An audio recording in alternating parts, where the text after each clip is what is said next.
Assalamualaikum warahmatullahi wabarakatuh. Saya Dina Mejilandari dari kelas 2C. Di sini saya akan mempresentasikan hasil kerja saya tentang sistem pembinaan karir.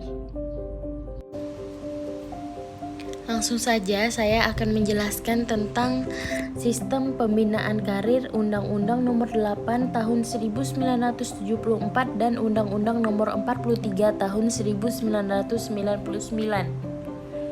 Sistem pembinaan karir.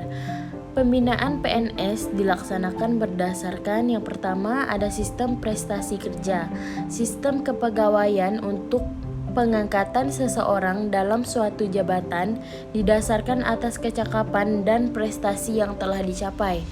Yang kedua ada sistem karir, sistem kepegawaian untuk pengangkatan pertama seseorang didasarkan atas kecakapan. Ada manajemen pegawai negeri sipil.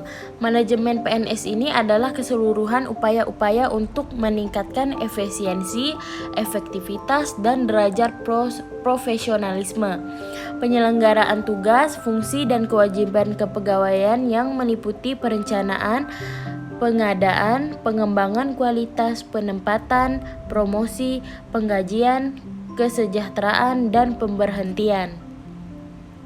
Fungsi-fungsi manajemen PNS yang meliputi yang pertama ada perencanaan, yang kedua ada penggandaan PNS, yang ketiga ada pengembangan PNS, yang keempat ada penilaian, yang kelima ada penghargaan, yang keenam ada Satya Lancana Karya Satya, yang ketujuh ada pemberhentian dan kesejahteraan.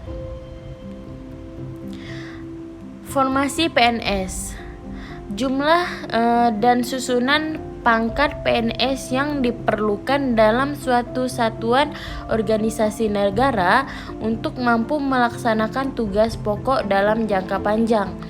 Tujuan formasi ini agar dalam suatu organisasi negara dimaksud dapat mempunyai jumlah dan mutu pegawai sesuai dengan beban kerja yang diperlukan. Dasar penyusunan formasi. Formasi disusun berdasarkan yang pertama analisis kebutuhan dan penyediaan pegawai, yang kedua sesuai dengan jabatan yang tersedia, yang ketiga dengan memperhatikan norma, standar, dan prosedur yang ditetapkan oleh pemerintah. Jenis formasi PNS. Jenis formasi PNS terdiri dari yang pertama ada formasi PNS pusat, yang kedua ada formasi PNS daerah yang dibagi lagi menjadi 3. Yang pertama ada formasi PNS daerah provinsi, yang kedua ada formasi PNS daerah kabupaten, yang ketiga ada formasi PNS daerah kota. Penetapan formasi PNS. Yang pertama formasi PNS pusat.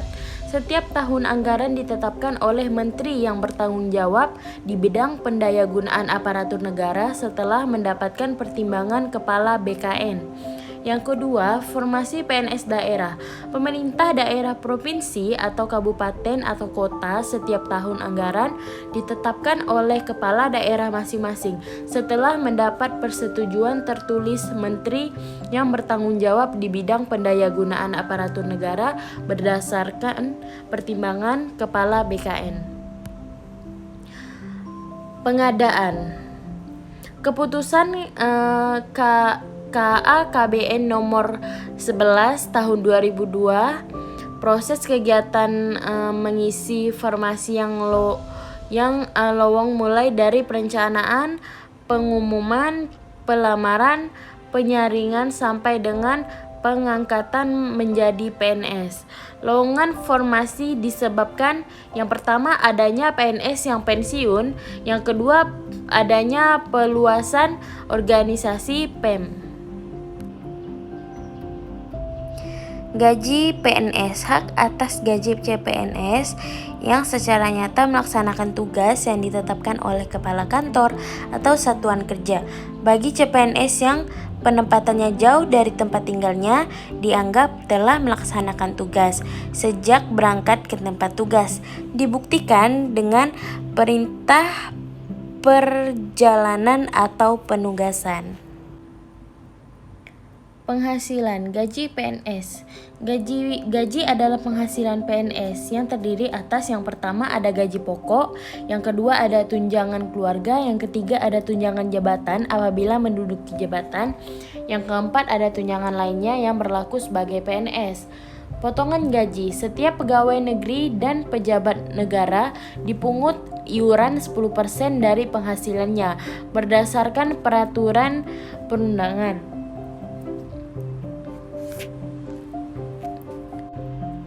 Pendidikan dan pelatihan PNS. Pasal 31 Undang-Undang Nomor 43 Tahun 1999 tentang perubahan Undang-Undang Nomor 8 Tahun 1974. Untuk mencapai daya guna hasil guna yang sebesar-besarnya diadakan pengaturan pendidikan serta pengaturan dan penyelenggaraan latihan jabatan PNS yang bertujuan untuk meningkatkan pengabdian mutu, keahlian, kemampuan, dan keterampilan. Pengertian diklat PNS. Yang pertama, upaya yang dilakukan bagi PNS. Yang kedua, meningkatkan kepribadian. Yang ketiga, pengetahuan dan kemampuan. Yang keempat, sesuai dengan tuntutan persyaratan jabatan dan pekerjaannya. Tujuan umum diklat. Pertama, meningkatkan pengabdian mutu, keahlian, dan keterampilan. Yang kedua, menciptakan adanya pola pikir yang sama.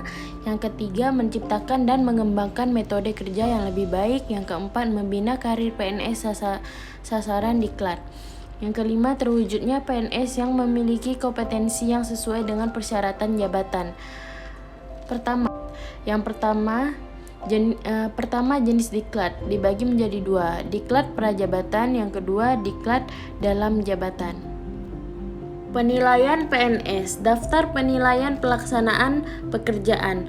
Memuat hasil penilaian pelaksanaan pekerjaan selama 1 tahun, Januari sampai dengan akhir Desember, yang merupakan salah satu bahan pertimbangan dalam rangka pembinaan karir PNS. Pihak-pihak yang terlibat dalam penilaian adalah atasan pejabat penilai, yaitu atasan langsung dari pejabat penilai. Pertama, pejabat penilai adalah atasan langsung pejabat yang dinilai. Pegawai yang dinilai adalah bawahan langsung dari pejabat penilai. Terima kasih yang telah mendengarkan penjelasan saya. Mohon maaf apabila ada kesalahan yang tidak disengaja. Wassalamualaikum warahmatullahi wabarakatuh.